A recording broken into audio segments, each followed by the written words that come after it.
Finding a perfect caregiver now for your child, for your special child. When this one who stayed for 4 months came in, what was it that you saw in her that at least was good with the babe and for the babe? I would say the motherly heart, because there are those who would come and say, mimi si mtu wa watoto. And because you're leaving this girl with your baby for almost 12 hours or 10 hours, you really would want someone who would play around with your child, you know, do those two things with your child, the games. Yeah, so when someone came and, you know, you survey, you try and look at someone, at some point unaona huyu haezi manage. And you know, we always assume that if they have their own children, they're going to be good with yes, children. yes. There's always that assumption, Yes. but it's probably not always the case. Yes, yes, yeah. So did she have like her own children, her own child? Yeah, she did. She had one child. And for me, I thought because she has one, then she will know how to take care of my kid.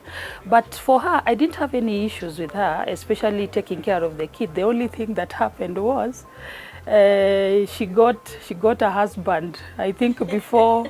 So she got married after the 4 months. After the 4 months? Yes, Whoa. just around. That was easy. She didn't have to tarmac alone. Yes. What was your experience like with your first Nanny?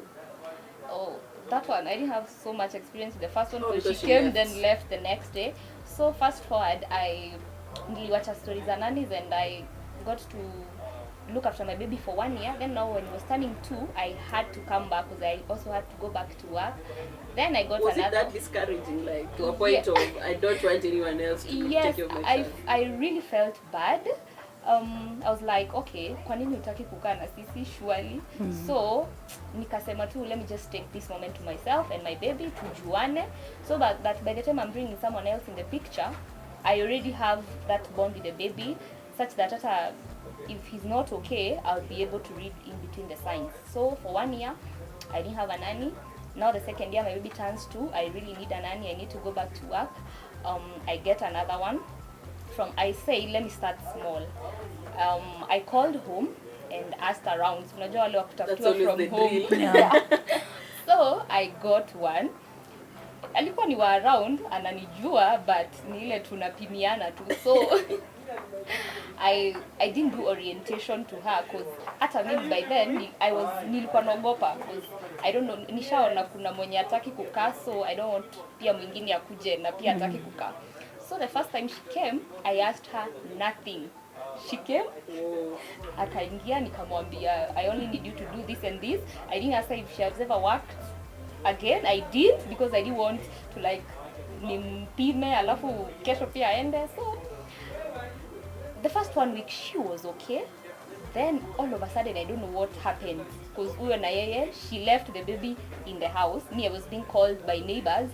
House girl ametoka, ameacha mtoto, we rudi. It was devastating. So na hatukuwa tumefanya na anything. She was good, she was clean, because first thing, me when you come to my house, I talk about cleanliness. First of all, this is a baby we are dealing with, so we have to like take all cleanliness measures. Hizi mambo zingine unaweza achana nazo. I even tell them, I give you that benefit of hata naweza kupata kama hujafanya anything, bora mtoto wako sawa.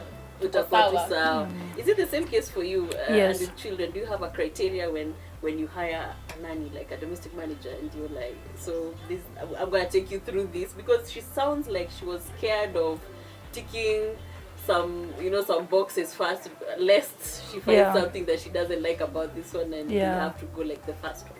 How was that for you? I think for me what I look at is she good with the kids?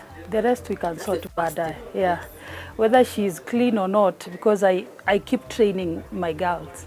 So whether you're clean or not, I want to see, are you good with children?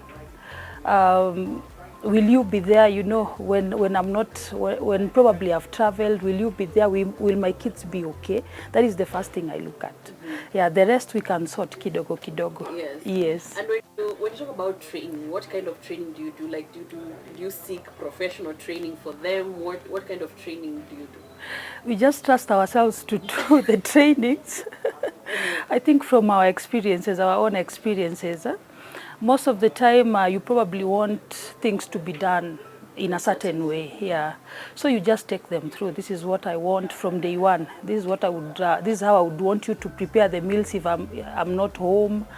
You need to clean the house. You know you just make sure you give them those details. Okay. Yeah.